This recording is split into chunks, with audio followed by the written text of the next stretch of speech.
Salve moçada! Vamos ao estudo de mais uma obra literária e hoje a gente vai falar sobre as crônicas para jovens, sobre o amor e sobre a amizade da Clarice Lispector, mais conhecida essa obra como simplesmente De Amor e de Amizade, uma reunião de crônicas da Clarice Lispector. Deixa só eu começar aqui o meu cronômetro para eu não me perder no tempo, beleza? Então vamos, sem mais delongas, falar a respeito dessa obra da Clarice Lispector.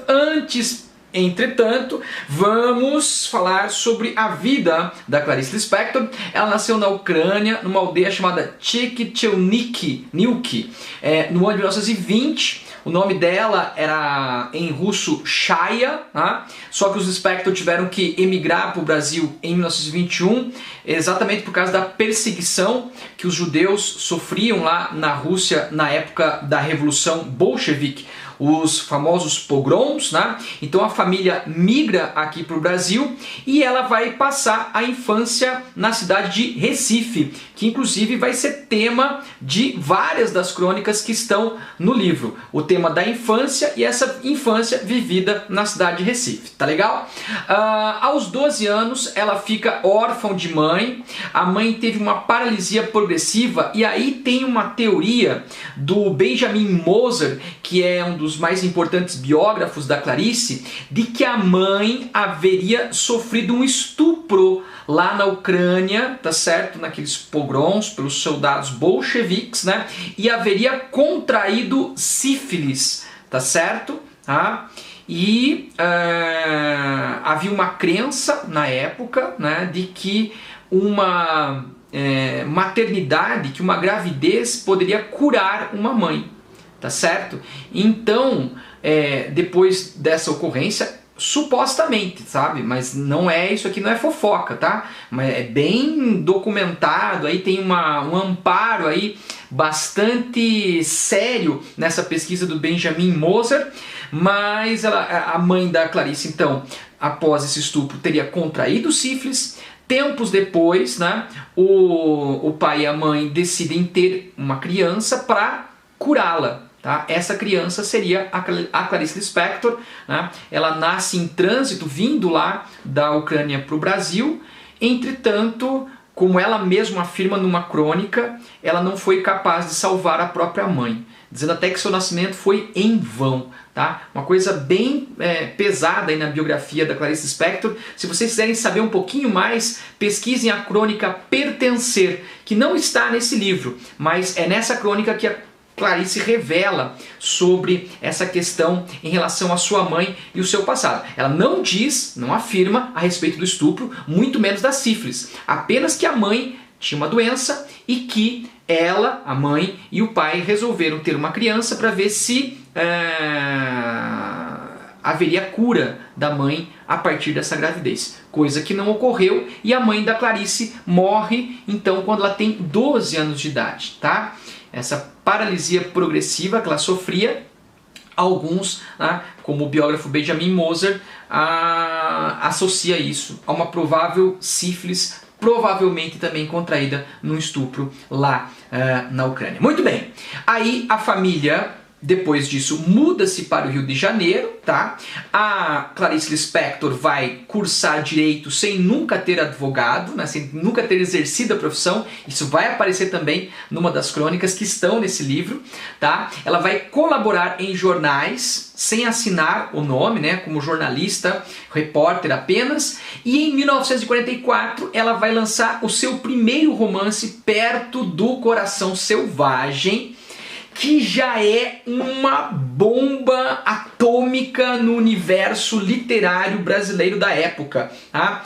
Aquela nova forma de escrita daquela jovem e desconhecida escritora vai mexer com as atenções da crítica e do público. Alguns já saudam a Clarice como grande escritora, alguns já veem com certa reticência, mas o que todos foram unânimes, era que a Clarice praticava já na primeira obra uma literatura muito singular, muito particular. Inclusive diziam, né, aqui aspas, quem era aquela jovem que escrevia tão diferente? O diferente é aquela prosa voltada para o interior das personagens, muito mais do que para a ação externa. Voltaremos a falar sobre isso. Daí Clarice se casa com um colega de faculdade, Maury Gurgel, né?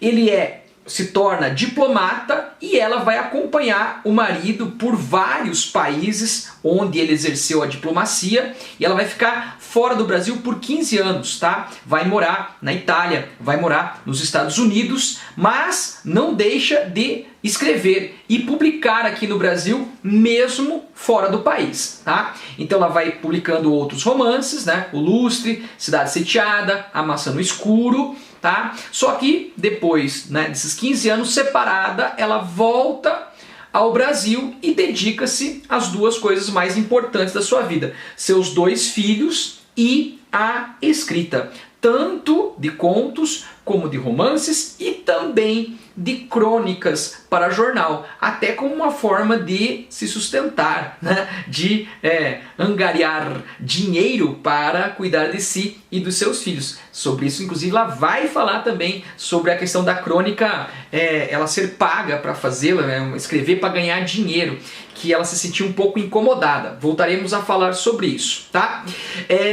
Detalhes ainda biográficos, né? Ela tem o filho mais velho que sofria de esquizofrenia, tá? Ela, nessas crônicas desse livro aí, ela cita vez por outra os seus filhos, mas em outras crônicas a presença dos filhos é muito importante, a relação mãe e filho é muito importante. E há também uma outra ocorrência na biografia da Clarice, que é um acidente quase que trágico, em que ela estava de madrugada escrevendo. Ela sempre escrevia à máquina em cima da cama, no quarto, né? A famosa máquina de escrever. Inclusive ela vai mencionar isso, né, em várias crônicas, né, que ela está escrevendo à máquina, que ela escreve ao sabor da máquina, ao ritmo da máquina. Sempre é essa máquina de escrever, tá, das antigas, que o pessoal usava para, como dizia na época, datilografar, máquina de datilografia, que é uma espécie de computador rudimentar em que você digitava e já saía a impressão, né, ao mesmo tempo naquela máquina, beleza?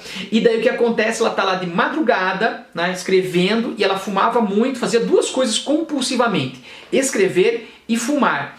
E numa madrugada dessa, escrevendo, né, muito e fumando muito, ela adormece e a ponta do cigarro acesa inicia um incêndio no quarto. Alguns dizem que quem salvou ela das chamas foi o filho mais velho, arrancando do quarto, e ficou a Clarice depois desse acidente com o rosto marcado pelas chamas, tanto que depois de um tempo da sua carreira ela só se permitia fotografar por um lado do rosto, assim, para não mostrar a parte com as cicatrizes destas chamas, desse incêndio.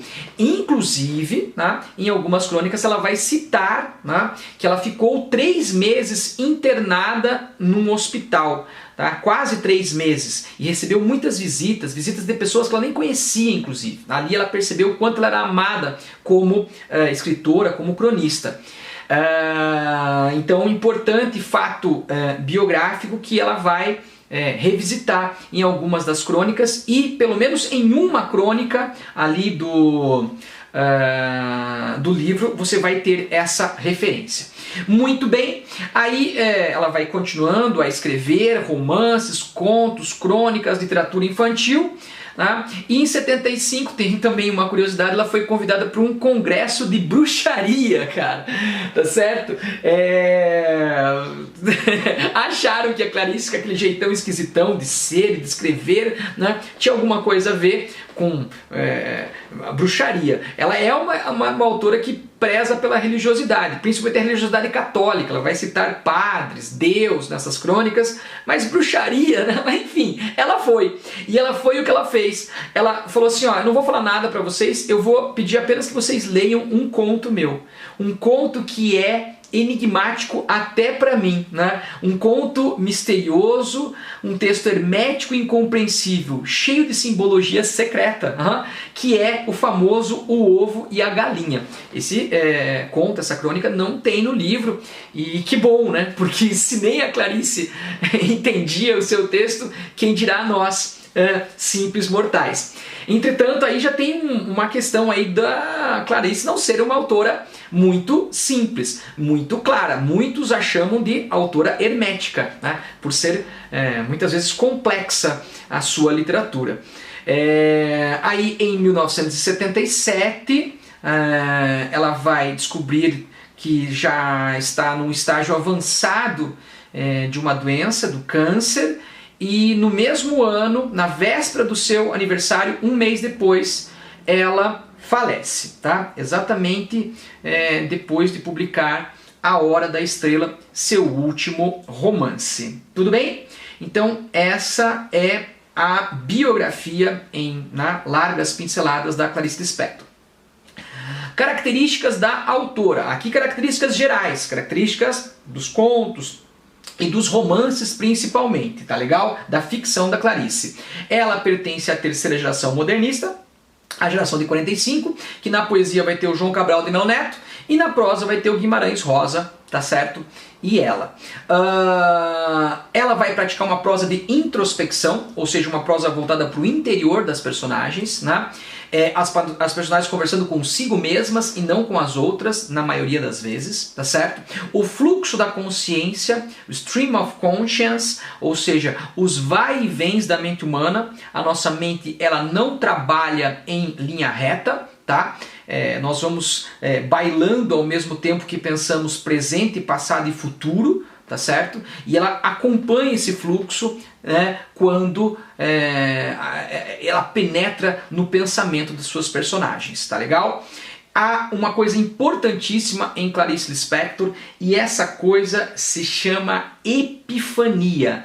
A epifania é um termo religioso, tá legal? Um termo das religiões. É quando alguém vê a Deus, Deus se revela a essa pessoa, a esse alguém, tá? Por exemplo, lá quem é cristão, Moisés, quando vê aquela sarça ardente que não se consumia, ele tem uma epifania, ele vê a Deus, ele conversa com Deus.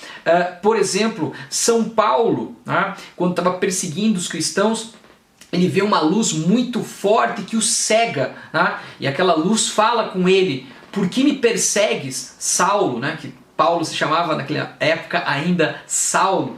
E, portanto, essa é uma palavra, um termo das religiões. Epifanias, revelações. O que para nós seria hoje o que nós chamamos de insight, ter uma luz, sabe, cara, despertar, como se fala hoje também modernamente, caiu uma ficha. Não gosto muito de ter esse chavão, mas enfim, é mais ou menos por aí. Uma revelação, uma descoberta. Só que as epifanias em Clarice Lispector, elas têm uma peculiaridade importante. Essas epifanias, elas não são dadas por grandes acontecimentos, tá?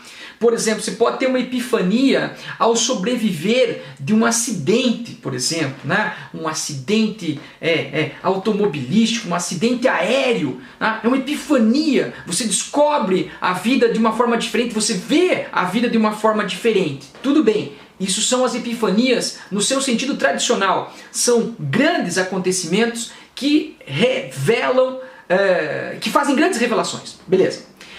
Para Clarice Lispector, essas epifanias, essas grandes revelações, elas podem acontecer em coisas muito pequenas, muito banais, muito corriqueiras, muito cotidianas.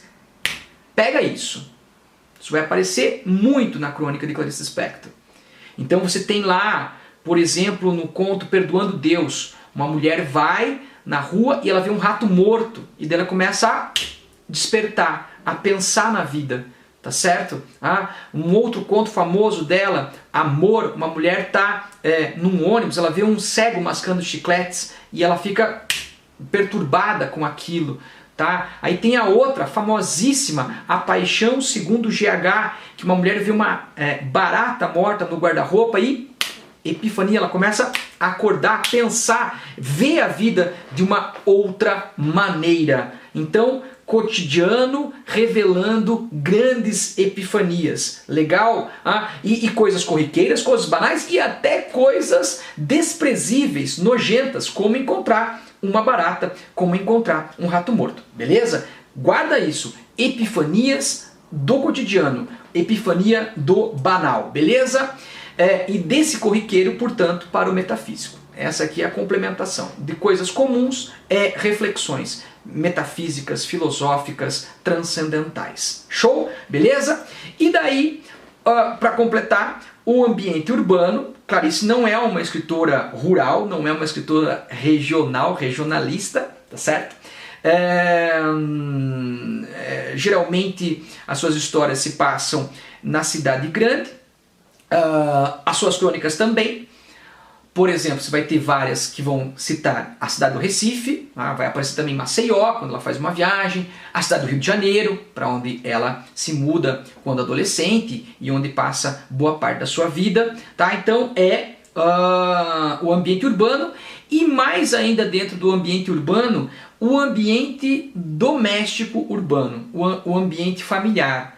Tá? As personagens femininas, tá? Na sua relação com os filhos, na sua relação com os seus amores, com o marido, na sua relação com o mundo e na sua relação consigo mesma. Tá? Então, são esses vários meandros das relações humanas que as obras e as crônicas da Clarice Lispector percorrem. Tudo bem? Então, personagens, na sua maioria femininos. Estou falando aqui das obras ficcionais da Clarice. Estamos ainda falando do romance, dos contos. Por exemplo, Perdoando Deus é uma mulher a personagem central. Felicidade Clandestina, que é um outro conto dela, é uma menina, a personagem principal. A Hora da Estrela, Macabeia, é uma mulher, a personagem principal. A Paixão Segundo GH, GH é uma mulher, né? Aquela que vê a barata, mulher. Então, prioritariamente, não quer dizer que ela não tenha personagens masculinas e personagens masculinas importantes, mas prioritariamente personagens femininas. Não é, no final das contas, uma literatura feminista de levantar bandeira. Você vai ver ali que nas crônicas a Clarice defende uma essencialidade masculina e feminina, uma diferenciação entre os papéis de ambos. Tá? Então ela não é uma feminista estrito sensu, levantadora de bandeiras, né? Mas ela é uma autora feminina e que aborda o feminino de uma maneira valorizadora, tá certo? Que podemos lá no finalzinho dizer que tem pendores feministas, mas a Clarice não se achava uma autora feminista no sentido, como é que vou dizer assim, mais politizado do termo, tá? Ela não vai se julgar uma artista política, tá? Ela vai se julgar uma artista psicológica, existencialista, filosófica. Tá? Se essa filosofia vai chegar lá na valorização do outro, e o outro sendo a mulher invisibilizada, nordestina, como a Macabeia, né? O outro seja os pobres, os fragilizados socialmente, tudo bem, mas a prioridade dela é uma literatura reflexiva, filosófica, existencial, mais do que uma literatura politizada, social, socialista, socialmente comprometida. Tudo bem? Em termos mais diretos. Fechou? E daí, para acabar essa primeira parte, né, é importantíssimo perceber a linguagem da Clarice Lispector. É uma linguagem extremamente poética. Apesar de ela escrever prosa, né, ela escreve conto, escreve romance, escreve crônica. Ela não é uma autora que escreve de maneira seca as coisas, como Graciliano Ramos, tá? Ela vai escrever de maneira bastante poética, lírica, com figuras de linguagem. Inclusive, algumas coisas que a Clarice escreve são mais interessantes pela forma como que ela escreve do que o que ela escreve em si. Às vezes é um acontecimento banal, né? Por exemplo, lá uma crônica de um jantar de uma família que não se gosta muito, de convidados que não se gostam muito, estão cumprindo uma obrigação. Mas aquela crônica, né, acho que é Longe Sem Rancor, Ao Longe Sem Rancor, ou Bem Longe Sem Rancor. Mas aquela crônica, eu recomendo que você leia na íntegra, porque a linguagem com que ela narra esse jantar e a forma como que a pessoa prepara aquela refeição para aquelas pessoas que estão, né, não muito afim de estar ali, é sublime, beleza? Então a linguagem poética, e isso vai cair certamente no vestibular para você analisar a linguagem, as figuras que ela usa, as metáforas, os paradoxos, as antíteses. Nós voltaremos a falar sobre isso. Bom, dei uma aula geral até agora sobre a biografia e as características, né, centrais da sua obra em geral e aqui especificamente da sua ficção, do seu conto e do seu romance. E, Joãozinho, é importante saber isso? É importante, porque muitas vezes a questão vai querer mesclar, misturar, vamos dizer assim, comparar a linguagem e as características da Clarice romancista e contista da Clarice cronista, que é o livro que nós temos para analisar. Tudo bem? Vamos adiante então? Só para fechar então, quais são as principais obras, já que eu falei de romance, conto e crônicas, né? Os mais importantes romances dela: Perto do Coração Selvagem, sua estreia, 43 para 44, né? O Lustre, Maçã no Escuro, A Paixão segundo GH, obra-prima da sua literatura, Água Viva e A Hora da Estrela, seu último romance, exatamente no ano que ela morre, e alguns dizem que é a sua obra-prima. Eu acho que A Paixão segundo GH é melhor, mas certamente A Hora da Estrela é a mais famosa das obras da Clarice. Tudo bem? Contos, né? Então, narrativas curtas: Laços de Família, A Legião Estrangeira, Felicidade Clandestina, A Imitação da Rosa. E as crônicas? As crônicas foram reunidas numa obra chamada A Descoberta do Mundo, só em 1984, ou seja, 7 anos depois do seu falecimento. Depois a gente vai falar sobre isso, tudo bem? Então o nosso livrinho aqui, de Amigos e de Amizades, está tirado desta obra aqui, mas mais importante, está tirado dessa obra aqui, ó. Todas as Crônicas de Clarice Lispector, que é uma edição mais recente ainda. Não sei se vocês estão vendo muito bem, tem um reflexozinho, mas eu nunca sei como calibrar essa luz, tá? Muito bem, vamos adiante. Então, já que é um livro de crônicas, a primeira coisa a saber é definir o que é crônica. Tá legal? Então, a crônica é um gênero híbrido, tá certo? É um gênero que apresenta multifaces. Estritamente ela vai misturar jornalismo mais literatura. Você poderia até colocar aqui jornalismo mais história mais literatura, mas como o jornalismo também tem um pouquinho de história, eu simplifiquei aqui. Então, a crônica, ela é um híbrido de jornalismo mais literatura, tá certo? É uma escrita concisa, tá? É uma narrativa curta, é um texto curto, tá? Você tem lá as 4 formas narrativas, né? O romance, que é uma narrativa longa, mais de 200 páginas. Você tem a novela, que é uma narrativa intermediária, entre 100 e 200 páginas, tá? O conto, que é uma narrativa curta, né? Até umas 100 páginas, hoje cada dia mais curto que isso, né? Mais curto que 100, né? 2 páginas é um conto, 3 páginas é um conto, tá? E descer a crônica, que é mais curta ainda. A crônica geralmente ocupava uma página do jornal, né? Ou às vezes uma coluna do jornal, tá certo? Né? E por isso vem o termo colunista. Então se tinha lá a página, o jornal, né? Não sei se vocês lembram, o jornal é um negócio de papel que antigamente tinha notícia, né? Hoje que pouca gente lê jornal, né, cara? Fisicamente falando. Mas tá, tinha uma página zona grande, enorme, né? E daí era dividida essa página em colunas. E aí o cronista ficava com uma coluna, tá? E daí o nome de cronista passou a colunista, ou seja, ele ficava naquela coluna do jornal. A Clarice, né, ela vai escrever no Jornal do Brasil, ela vai ser colunista, né, tem uma coluna lá, e vai dividir com o Drummond, que também era cronista, colunista desse caderno de cultura do Jornal do Brasil. Tudo bem? Mas vamos voltar lá ao começo do gênero. Etimologicamente, crônica, né, vem de Cronos, né, do deus Cronos, deus do tempo. Ou seja, é um texto colado no tempo atual, no tempo agora, no presente. Né? Ele vem originariamente dos cronistas coloniais. Lembram dos cronistas do descobrimento? Pero Vaz de Caminha, a carta do descobrimento. Ele era um cronista, né?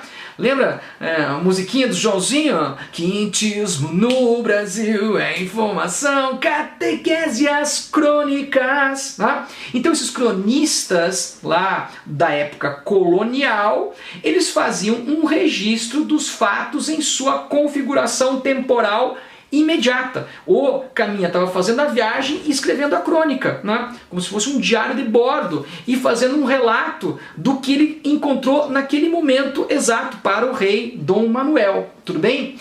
Então, daí que vem o termo cronista, um relato imediato de algo que está acontecendo naquele momento, beleza? Só que a característica moderna dada a essas crônicas lá coloniais é a inserção da subjetividade do narrador. Aquela crônica antiga, tá, do Caminha, por exemplo, era uma crônica descritiva, era uma crônica impessoal, era um documento. Inclusive, alguns dizem que o teor literário da crônica do Caminha é exatamente quando ele sai dessa objetividade descritiva e apresenta alguma subjetividade na avaliação da terra descoberta, na linguagem e assim por diante. Tá, mas não estamos falando do Caminha, vamos falar da crônica moderna. Crônica moderna, além do relato do tempo, você tem esta subjetividade do narrador aparecendo na crônica. E é por isso que então ela é um misto, um amálgama de jornalismo, algo que aconteceu nesse dia, um acontecimento, né, ou grandioso, ou mesmo corriqueiro, um fato comum, banal, e ali eu entro com o quê? Com a subjetividade, com a visão de mundo do autor, do narrador, do cronista, né? E é neste cruzamento, é neste amálgama que mora, que habita a crônica. Tá legal? Então, essa subjetividade, tanto de visão de mundo, né, de olhar para aquele fato de uma maneira singular, particular, como também escrever de uma maneira singular, escrever de uma maneira particular. É aí que está a crônica, tá certo? Então, um fato, eu venho e imponho uma carga, né, subjetiva de visão e de escrita, de linguagem literária. Por isso a crônica é um pouco jornalismo e é um pouco literatura. Muito bem? E é aí que a matéria não ficcional, ou seja, um fato, um acontecimento, uma notícia, se torna ficção. Por que se torna ficção? Porque daí vai resistir ao tempo, né? E esse escrito pode acabar se tornando algo analisado como uma peça ficcional, como uma peça literária. Né? A gente vai ver isso. E daí disse que é um gênero bastante brasileiro. O Antônio Cândido fala isso. Que talvez o gênero mais importante, mais rico do Brasil, em comparação com outros lugares, é a crônica. Porque nós temos muitos bons cronistas desde a época lá. Quem foi cronista, cara? Adivinha? O Machado de Assis foi cronista, o José de Alencar foi cronista, o Olavo Bilac foi cronista, e daí vem para tantos outros, né? João do Rio, Rubem Braga, e hoje você aponta para qualquer lugar no Brasil, você tem grandes cronistas. Você tá entendendo, cara?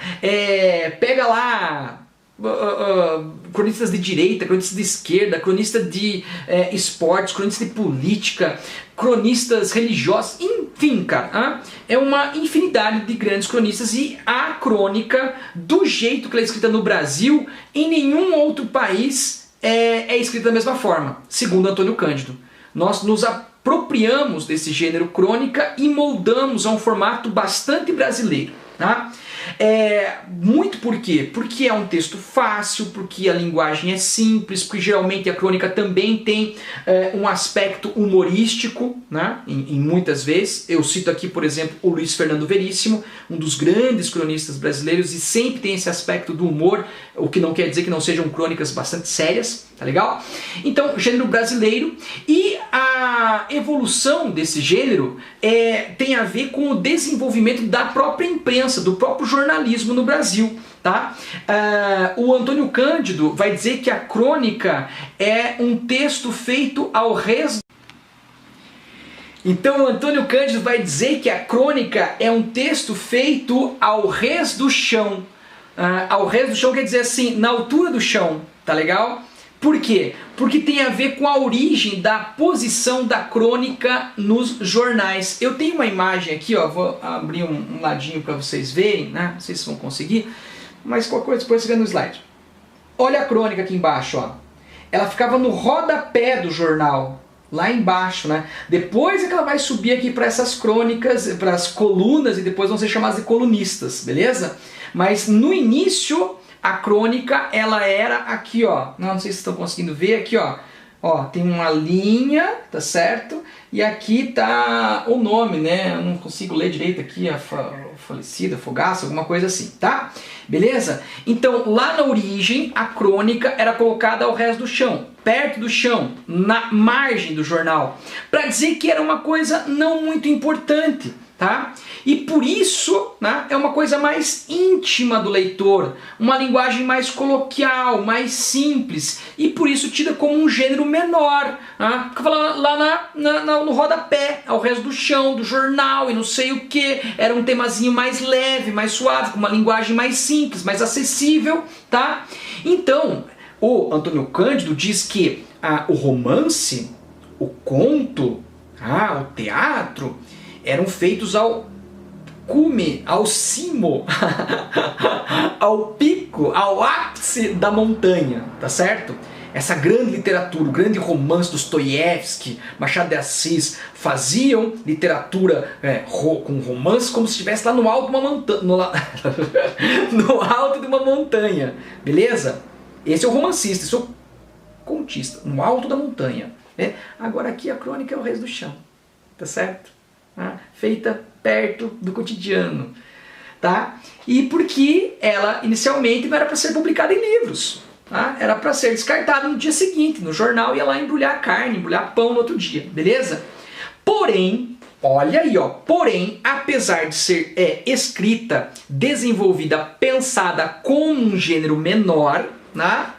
O que acontece? Quando ela passa do jornal ao livro, como é o caso do que nós temos aqui, né? A Clarice escrevia todo sábado essas crônicas durante 6, 7 anos no Jornal do Brasil, e todo sábado, né, ia para o jornal lá, o jornal ia embora, né, virava pacote de pão, sei lá, pacote de embrulhar carne, enfim. Só que essas crônicas hoje, publicadas em livros como esse que você está estudando, de amor e de amizade, tá certo? Elas ganham uma outra estatura, tá legal?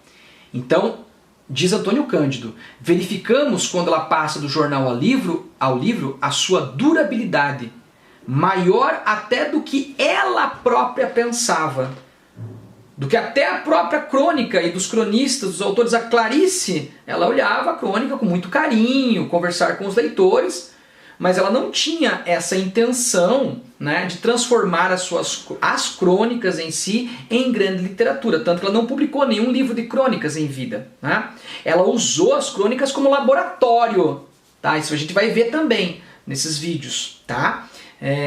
Ensaiou algumas coisinhas que ela tirou da crônica e inseriu em contos e em romances, mas ela, né, não teve a intenção de publicar essas crônicas, também achando que é um gênero mais acessível, mais simples, um gênero menor. Entretanto, hoje, e isso é questão de vestibular, hein?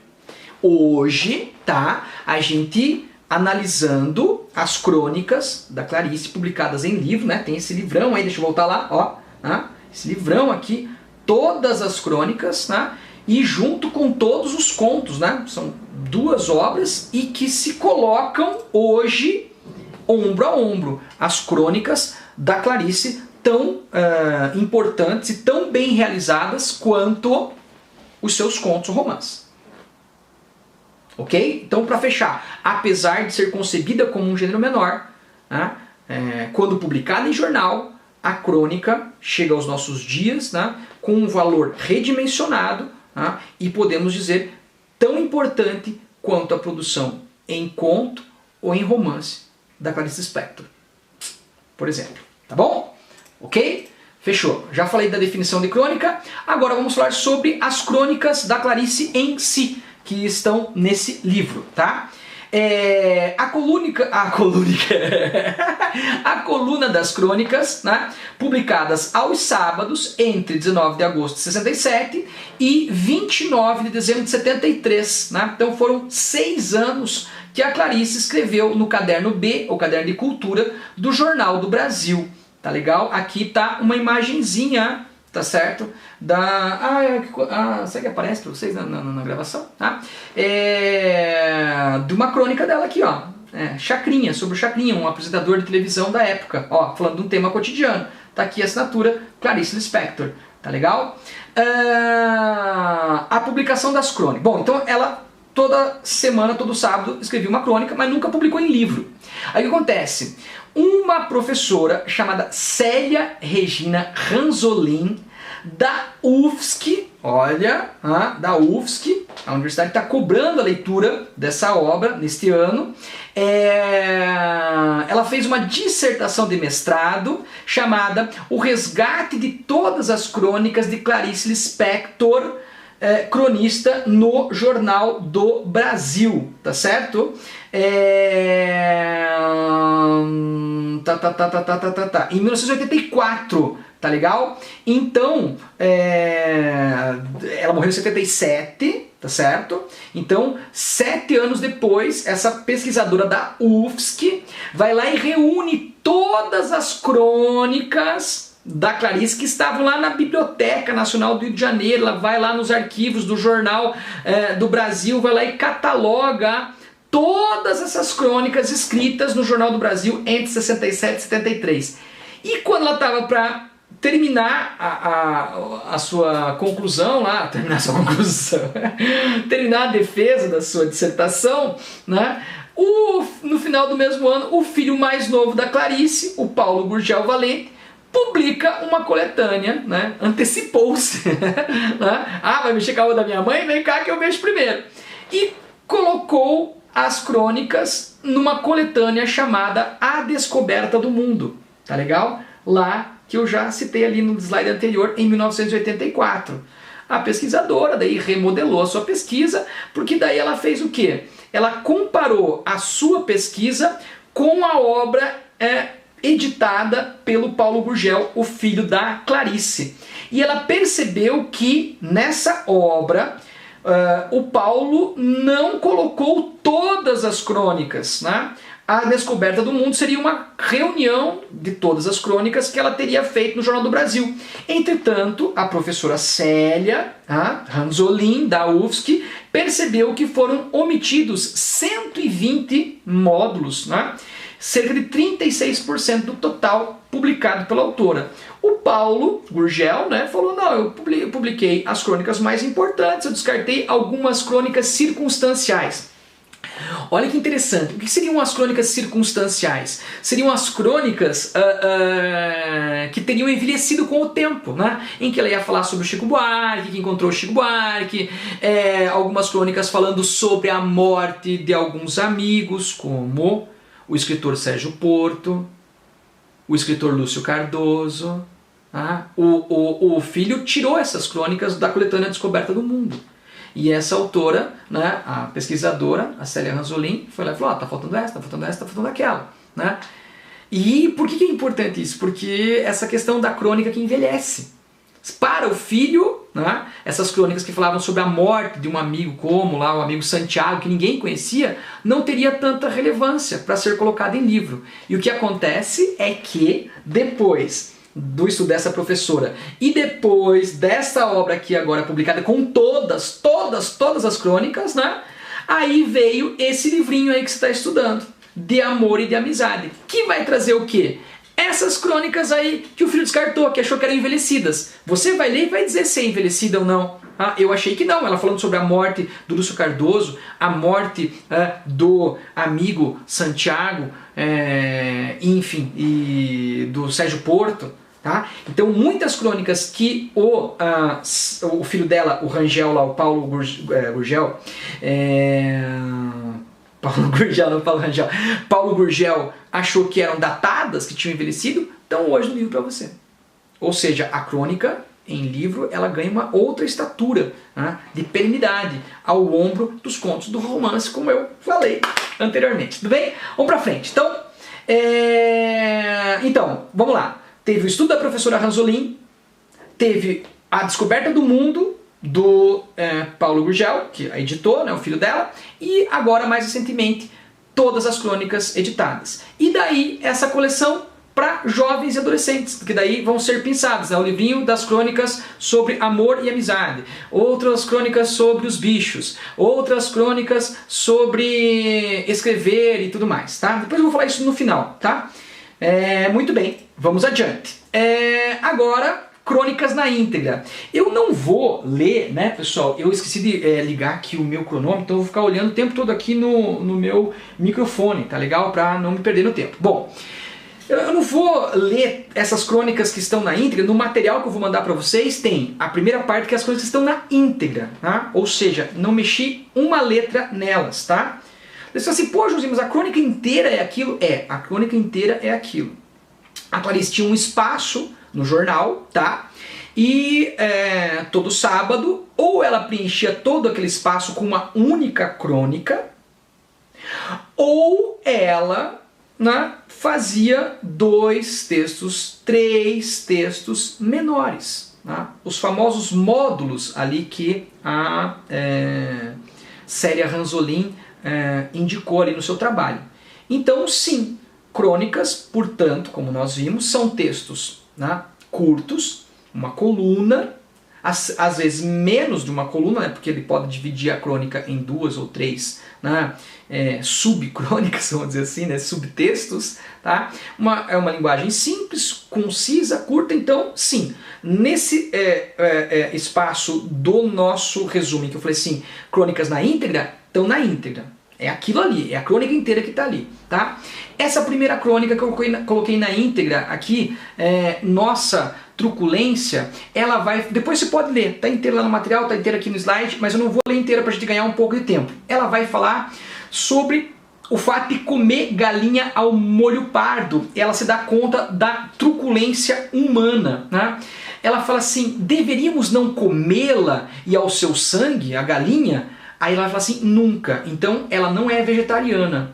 Ela é a favor dos carnívoros. Desculpa aí os vegetarianos, mas ela fala assim, ó, minha falta de coragem de matar uma galinha, no entanto, né, não impede de comê-la morta. Né? Espanta-me, mas aceito. Então claro que diz, eu sou incapaz de matar, mas eu aceito o fato de precisar comê-la.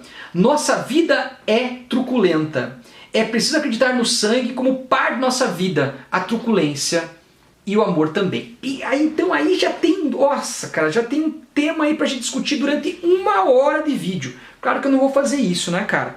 Mas ela falar sobre essa questão dos aspectos violentos, vamos usar o termo dela, truculentos da humanidade.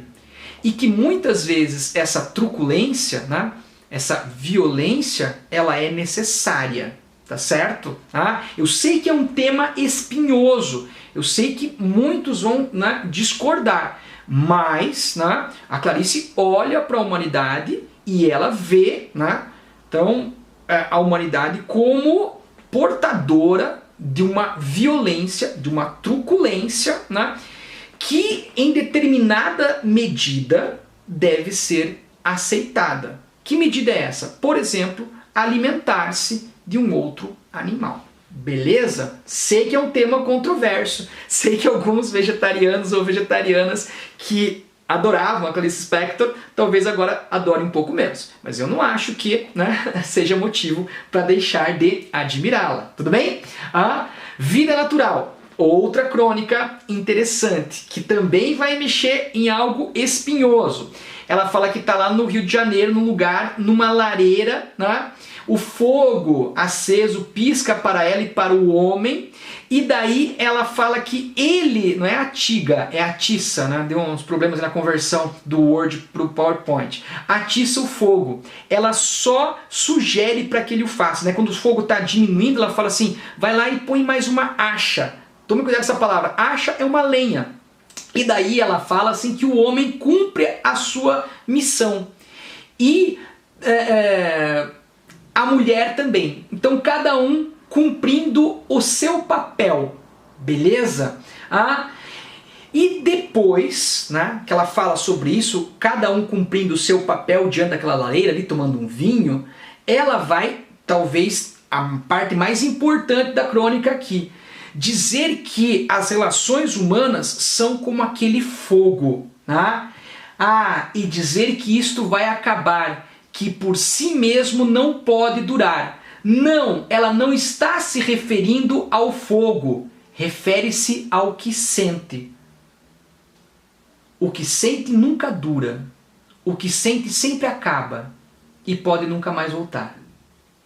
Sob o momento, come-lhe o fogo, e o fogo doce arde, arde, flameja. Então vamos lá. Duas coisas que a Clarice está dizendo aqui, né? Haverem papéis essenciais e distintos entre homem e mulher.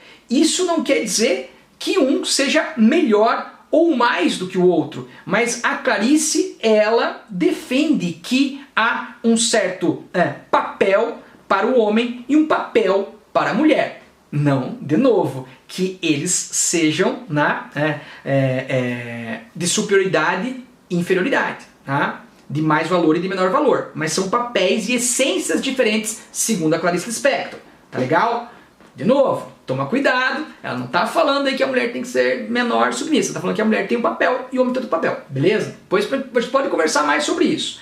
Mas o mais interessante nessa crônica é que ela está lá diante da lareira com aquele homem, a mulher com o papel da mulher, só que ela fala assim, cara, isso vai acabar. Isso vai acabar o quê? O fogo? Sim, o fogo está na lareira, mas o sentimento também acaba. Às vezes para nunca mais voltar. E daí, o que ela diz é que, a exemplo do fogo feito das lenhas, é preciso consumir-se, arder-se, inflamar-se dos sentimentos no momento presente, antes que acabem. Já que vai acabar, vamos arder agora, que é o único momento em que nós podemos viver esse sentimento. Porque no futuro talvez ele acabe. É muito parecido com o que o Drummond escreveu no famoso soneto da fidelidade, que eu coloquei aqui, ó. Lembra que ele fala assim, que não seja imortal, posto que é chama. O amor não vai ser imortal, por quê? Porque ele é chama, e toda chama, né, morre. Mas que seja infinito enquanto dure. Ou seja, que arda muito intensamente enquanto ele durar. Pô! Muito bem, vida natural, vamos pra frente. Uma revolta, tá certo? Outra crônica que eu coloquei aqui na íntegra. Quando o amor é grande demais, isso aqui é o texto da Clarice, tá? Os meus textos estão em azul, né? As minhas interpretações dos aspectos a serem destacados. Então, uma revolta. Quando o amor é demais, não é mais aplicável. Mesmo no amor, tem-se que ter o bom senso e medida. A vida dos sentimentos é extremamente burguesa. Tá? Então, a vida dos sentimentos é extremamente burguesa por quê? Porque o burguês tem a medida, né? Quanto que eu vou ganhar? Quanto que eu vou perder? E daí ela insere aqui uma ideia, né, que você pode, inclusive, né, questionar. Mas ela está dizendo que essa questão filosófica comportamental de que até o amor precisa de limites. Né? Que quando grande demais é inaplicável, faltando os acentos aí, fazendo com que o outro não tenha capacidade de receber tanto. Então ela está falando sobre o limite do amor, que até o amor tem que ter limites, porque senão o outro, né, é sufocado, não suporta a capacidade. E aí, como eu estou falando de relações de aproximação, na outra crônica, aproximada de quem? Do Vinícius de Moraes, tá certo? Aqui eu vou distanciar de quem? Do Santo Agostinho. Santo Agostinho tem uma frase famosa que dizia que, mas se bem que ele estava falando do amor a Deus, né? Mas ele falou assim, a medida do amor é amar sem medidas, né? Então aqui ela está na contramão de Santo Agostinho, né? Ela que era católica, inclusive, mas só para dar um referencial aí diferente do pensamento da Clarice. Mas ela está afirmando isso. Amor precisa de medida, beleza? E daí outra crônica que fala sobre o amor, muito reflexiva, muito filosófica. Tá? Ao que leva o amor? Eu te amo. O outro responde, é isso então o que sou? Você é o amor que tenho por você. Sinto que vou me reconhecer. Estou quase vendo. Falta tão pouco. Eu te amo. Ah, agora sim. Estou me vendo. Esta sou eu. Então, que retrato de corpo inteiro. Olha que questão filosófica importante está posta aqui nesse curto e simples e direto diálogo. Que a gente, né? Então, teor filosófico e psicológico, que só podemos nos reconhecer, eu só posso me identificar, me compreender, entender a mim mesmo e me enxergar por completo quando eu sou amado. Você está entendendo, cara? Então eu consigo me reconhecer, me distinguir dos outros, tá? E consigo me entender e me enxergar como um todo, completamente, apenas quando alguém fala de verdade e sente de verdade, eu te amo. Por isso que quando ele fala assim, ó, eu te amo, será isso que eu sou? Ah, não, eu amo você. Ah, tô me reconhecendo. Não é isso, eu te amo. Ah, tá. Agora eu estou me enxergando. Agora eu estou me vendo de corpo inteiro. Olha a metáfora. Me vendo de corpo inteiro quer dizer eu estou me vendo por completo. Em todas as minhas características, em todos os meus eus, em todas as minhas instâncias, né, psicológica, emocional, social, física. Muito bom, cara, muito bom. Tá, vamos pra frente. Um homem, né? Ela vai descrever um homem, né? Sua inteligência me deixou embaraçada, ele não tem medo do lugar comum, dos chavões, né? Entendo não com a não é cabega, é cabeça, mas com a minha pessoa inteira. Ó, ela falou assim, eu não estou entendendo ele intelectualmente, não entendo com a minha cabeça, porque talvez até ele seja mais inteligente que eu, ela diz na crônica. Mas eu entendo ele com a minha pessoa inteira. Tá? E ele também é uma pessoa inteira. Se eu soubesse, aliás, preciso me habituar a sorrir mais, senão pensam que eu estou com problemas e não com o rosto sério ou concentrado. Olha o que tem aqui, cara. Uma digressão. Então ela está falando do homem, né, que ele é inteligente, que ele não tem medo do clichê, não sei o quê. E de repente ela começa a falar, eu tenho que parar de ficar com a cara séria, porque o pessoal acha que eu tô com a cara séria, eles acham que eu tô de mau humor, mas eu só tô concentrada. Daí ela, opa, voltando ao homem. O que é isso? Isso a gente chama de digressão. Lembra aquele negócio lá do fluxo da consciência, dos vai e vens da mente humana, que ela faz tão bem na sua ficção? Aqui também na prosa, né, de crônica, né, na não ficcional, ela também faz essas, né, estilingadas para lá e para cá. Ela faz as direções aí, né, seguindo, de certa forma, o fluxo do pensamento. Então ela estava falando do homem, de repente ela voltou e falou, começou a falar de si, do seu sorriso, que ela não sorri, daí a pessoa pensa que, mas eu estou concentrado, não é que eu não estou de bom humor. Mas ela fala, tá, então calma lá, voltando ao homem, né, eu vejo não tantas vezes, mas tanto. Olha que poético isso e que filosófico. Eu vejo, eu como uma pessoa inteira, vejo essa pessoa inteira, eu não vejo tantas vezes, mas eu vejo tanto, eu vejo muito ele. Toda vez que eu vejo ele por completo. E certamente ele também me vê por completo. Ah, que lindo! Ah. Então, a digressão, no trecho itálico, já falei, a relagão, relação homem-mulher, a inteligência do homem, uma pessoa inteira. Clarice não entende com a cabeça, mas com a sua pessoa, já falei. E apesar de nação, ele vê defeitos, né? Eu não citei esse pedaço da crônica nele, né? Não tem muito bom gosto para adornos, tá legal? Usa um chapéu. E literário filosófico, não ver tantas vezes, mas ver tanto. Eu não preciso ver muitas vezes aquela pessoa, para cada vez que eu a vejo, eu veja tanto, por completo. Beleza? Vai, vamos pra frente. Mais uma crônica integral. Homem se ajoelhar. E ela fala que é bom, né? Depois de grandes jornadas, de grandes lutas, ele precisa se ajoelhar diante da mulher. A cabeça do homem fica perto dos joelhos da mulher e perto de suas mãos, no seu colo, perto do seu colo, no seu útero. Ela pode fazer seu melhor gesto nas mãos frementes e firmes. Aqui você tem uma antítese, as mãos frementes, trêmulas e ao mesmo tempo firmes. Pegar aquela cabeça cansada, fruto entre seu e dela. O fruto dele e dela. Tá certo? Então, talvez o fruto entre seu e dela pode ser um filho que ela já tem no ventre, pode ser o amor que os dois têm, o fruto entre o que é dele e o que é dela. Tá legal? Um homem se ajoelhar. Isso aí lembra um pouco lá das cavalarias, das novelas de cavalaria, cavalaria medieval e tudo mais, né? Depois de jornadas e lutas, ajoelhar-se. E o homem recebeu o carinho maternal, melhor gesto, né? A mulher que coloca o homem perto do seu útero, da sua mão, seu carinho. E a antítese frementes e firmes eu já falei ali. Tá legal? Então aí fala da relação homem e mulher, mas também fala da relação da mulher com o fruto, da maternidade, do carinho maternal que uma mulher pode ter em relação ao seu homem, ao seu amor e também por consequência, seu filho. Show? Tá. Desencontro. Essa aqui é sensacional, apesar de curta, né? Muito intensa, muito profunda. Desencontro. Eu te dou pão e preferes ouro. Eu te dou ouro, mas tua fome legítima é de pão. Ô Josinho, o que quer dizer isso, cara? É a eterna luta humana entre a matéria e o espírito, a arte e o trabalho. Tem até um livro chamado O Feijão e o Sonho. Essa dicotomia que muitas vezes, tá certo, é erradamente colocada para o ser humano. Tá certo? Você tem que optar pelo feijão ou pelo sonho. Você tem que optar pelo trabalho ou pela arte. E aí agora eu vi uma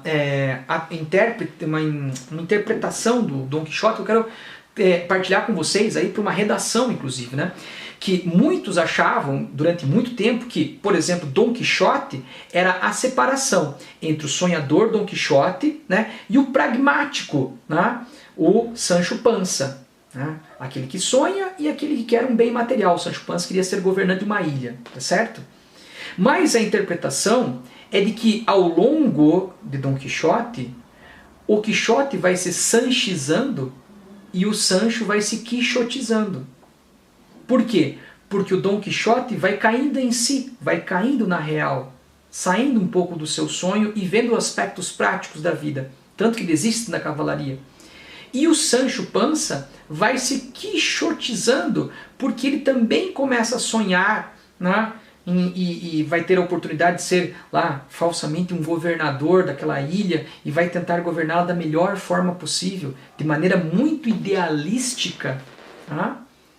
Então, talvez Dom Quixote e Sancho Panza não sejam colocados separados para que cada um vá numa direção oposta ao outro, mas para que, sim, cada um assimile do outro o que é essencial. Porque o que é essencial para o ser humano é o quê? É o pão e o ouro. Tá certo? O pão, material, e o ouro aqui como reflexo do quê? Aqui não é o reflexo simplesmente da riqueza, mas o ouro da outra vida, da arte, do espiritual. Ou você pode inclusive até fazer a outra inversão.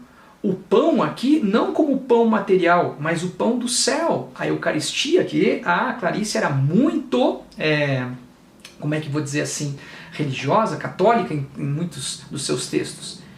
O pão do céu e o ouro da terra aqui.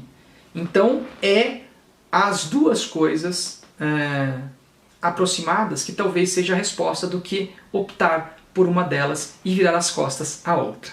Eu acho que e por isso que nós muitas vezes não encontramos a felicidade.